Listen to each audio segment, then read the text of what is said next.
Hello, artists. Today we are talking about collage techniques. And with today's collage, we're going to be using a variety of papers. And these papers are any kind of papers that you are allowed to cut. So some of you may have construction paper. Some of you have some white paper, and you can use crayons to rub with the side of the tool and fill in colors. You could take a watercolor and watercolor some colors and textures. I got this magazine in the mail that I'm not going to use for ordering anything, but it's got some great colors in it that are going to be really wonderful for my collage. So I'm going to be cutting them out. So what I'm going to do is I'm going to start with the first thing in my collage that I'm going to be making. So I'm making a collage about food, and I'm going to pick one of the things from my collage that I want to make. I'm sort of interested in doing this persimmon up here, a piece of fruit, right? It's orange and yellow and a little bit of green. So as I'm looking through the things that I have some orange here on this watercolor paper, but I also, when I was flipping through this magazine, I know I saw couple spots in here with some really nice orange jackets.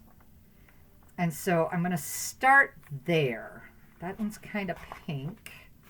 Ooh, that's a nice persimmon-y orange. So what I'm going to do is pull the page out of the magazine, and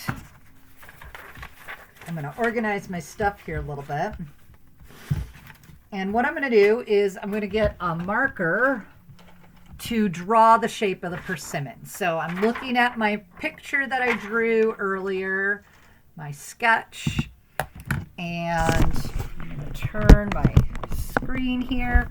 So I have my orange jacket, and I want it to be nice and big and use up a lot of space on my paper. So I'm going to sort of draw upside down. Now, persimmons are kind of fun. They're sort of small, like baseball shape, but they're kind of pumpkin shaped. So I've got this weird jelly bean shape that I've drawn.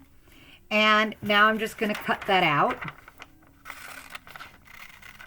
And I don't want that black line. That's just me. I don't want that black line in my picture. So I'm going to cut around it.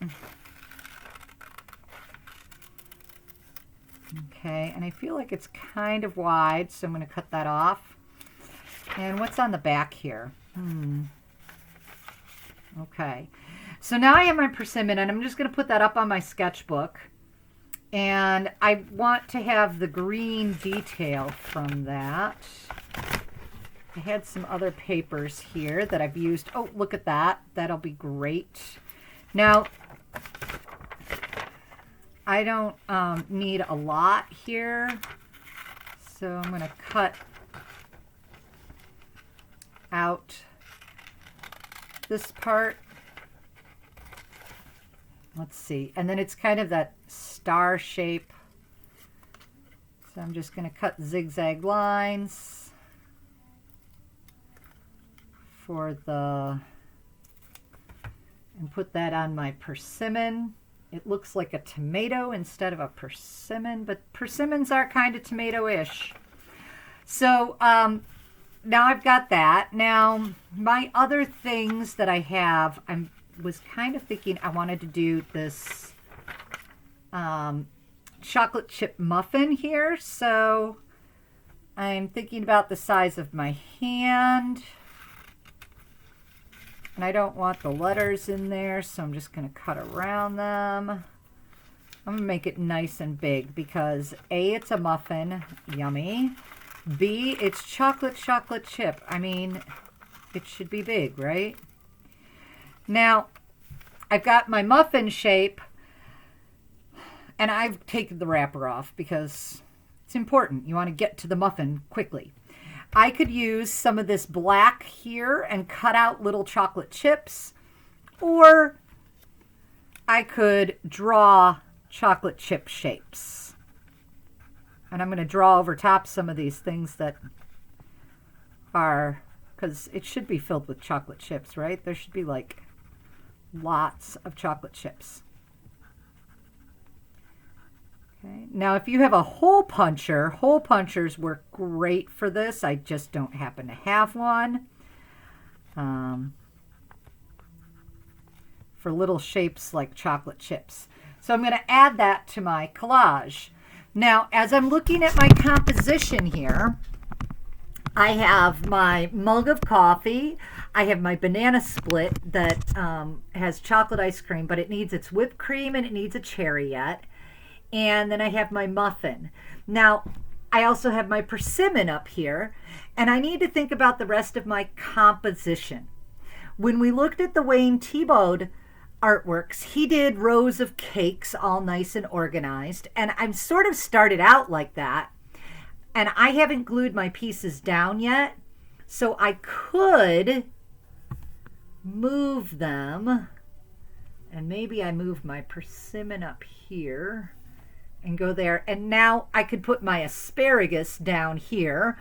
Or if I want to stay with sweet things, I might switch and add a pineapple. Or I could repeat. So I have a persimmon here and I could repeat a persimmon here. Or maybe I'll repeat the coffee. Maybe instead of coffee, it'll be tea. So I'm thinking about my composition as well as thinking about my objects and how I'm making my objects as I'm working. So happy collaging. Be creative with where you're getting your shapes, where you're getting your colors, making your own. Like I'm thinking this would be great for the mug and for making my second mug. So I might just take this and put it right on top here like this, cut it out, and then I'll have my second mug to go in that corner over there. So I can have coffee with in the morning with the muffin, and then I'll have tea at night with my banana split. And that sounds like a good plan. So happy collaging, and I'm looking forward to seeing your creativity in action.